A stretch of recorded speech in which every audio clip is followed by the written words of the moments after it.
Bagi masyarakat seputar pesisir, laut layaknya urat nadi kehidupan mereka yang tak bisa dipisahkan. Hampir setiap hari, aktivitas masyarakat di Dusun Minangka Sangkara, Kecamatan Bontoa, Kabupaten Maros, yang berada di pesisir seolah tak bisa lepas dari hasil tangkapan laut seperti ikan dan juga rajungan. Selain ikan, rajungan merupakan salah satu komoditi di wilayah ini dan memiliki nilai ekonomi yang tinggi. Hasil tangkapan laut ini cukup digemari karena sensasi rasa dagingnya yang gurih dan manis saat dikonsumsi.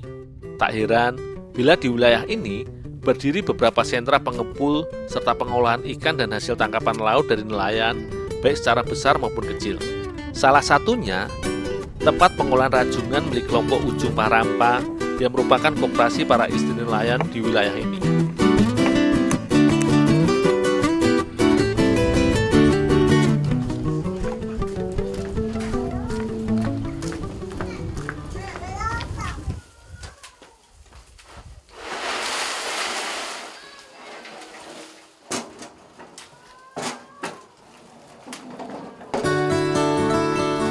Rajungan hasil tangkapan biasanya disortir dan dikemas untuk diekspor atau didistribusikan ke tempat pengolahan ikan skala besar maupun produksi rumahan untuk diolah menjadi produk makanan. Namun hewan yang hidup di perairan laut dalam ini memiliki cangkang yang cukup keras dan diperlakukan teknik khusus untuk dapat mengambil dagingnya. Karenanya, sebelum diambil dagingnya untuk didistribusikan atau diekspor, rajungan harus direbus terlebih dahulu. Proses perebusan ini biasanya sekitar 45 menit agar daging rajungan matang dan mudah dipisahkan dari cangkang kerasnya.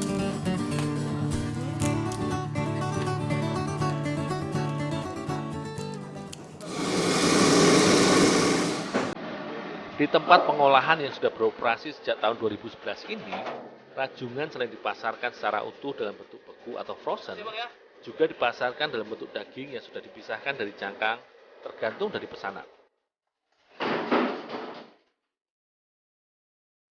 Layaknya dalam proses filet daging ikan, dengan terampil para ibu-ibu di sini memisahkan tiap daging pada anggota tubuh rajungan, mulai dari badan hingga capitnya.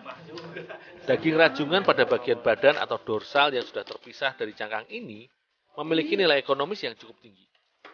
Daging inilah yang biasanya dipasarkan ke tempat pengolahan makanan atau bahkan diekspor ke luar negeri.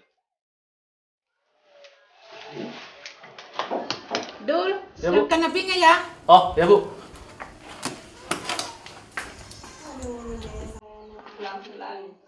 Di tempat produksi ini, tidak hanya mengolah daging rajungan untuk keperluan ekspor, melainkan juga memproduksi berbagai produk turunan dari daging hewan yang bercangkang keras ini, seperti abon, stik, dan juga kepiting kambu. Namun kali ini, aku bersama ibu-ibu di sini akan berkreasi mengolah daging rajungan menjadi olahan kue tradisional bercita rasa manis dan gurih, yaitu kue baruasa. Karenanya, sebelum diolah, daging rajungan pun harus ditumbuk agar teksturnya halus serta mudah ketika diolah bersama dengan bahan lainnya.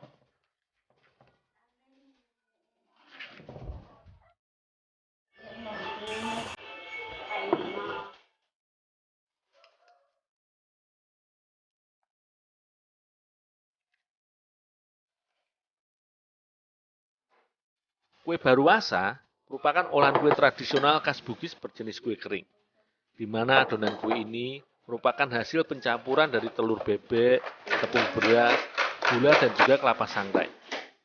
Namun khusus untuk baruasa rajungan, ditambahkan pula sedikit tepung terigu untuk mengikat daging rajungan agar lebih menyatu dalam adonan.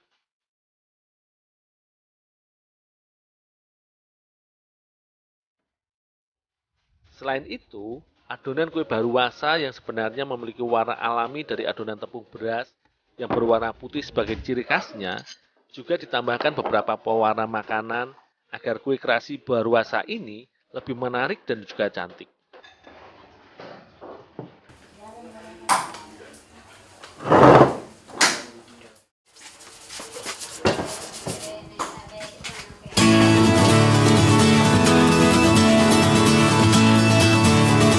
Kue baruasa merupakan sejenis kue kering tradisional yang adonannya dimatangkan dengan cara dipanggang atau diungkep menggunakan api atas dan api bawah. layaknya proses pembuatan kue kolombeng yang pernah aku buat. Adonan yang sudah jadi pun kemudian dibentuk menjadi bulatan-bulatan kecil dan dipanggang hingga matang dan mengembang. Meski proses pembuatan adonan kue tradisional ini cukuplah sederhana dan mudah, namun salah satu keunikan dari kue yang seringkali juga dijuluki sebagai kue pecah seribu ini adalah kualitas adonannya.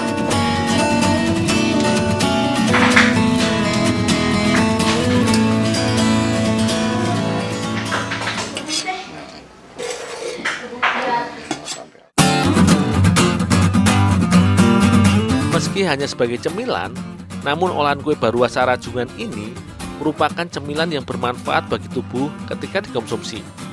Berdasarkan penelitian, kandungan nutrisi yang terdapat pada daging rajungan seperti kalsium, karbohidrat, fosfor, zat besi, vitamin A, vitamin B, dan juga kandungan protein yang cukup tinggi. Namun rajungan sangat rendah lemak bila dibandingkan dengan daging merah dari daging sapi dan kambing, serta daging putih seperti ayam. Sehingga cukup digemari untuk dijadikan sebagai bahan pangan maupun bahan olahan cemilan. Selfie yuk. Sini. Pencet.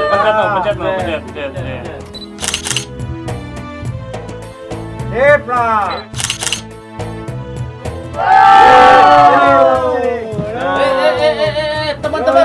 Teman-teman. Iya. Kalian sudah benar, sudah pakai masker. Tapi ya jaga jarak juga toh. Ikuti anjuran pemerintah. Yuk jaga jarak. Jaga jarak minimal 1 meter. Ya, jaga jarak. Ya, selang-seling. Nah, gitu dong. Ya. Nah, teman-teman semua, di masa pandemi COVID-19 ini, ayo kita ikuti anjuran pemerintah. Cuci tangan, pakai masker, dan jangan lupa jaga jarak.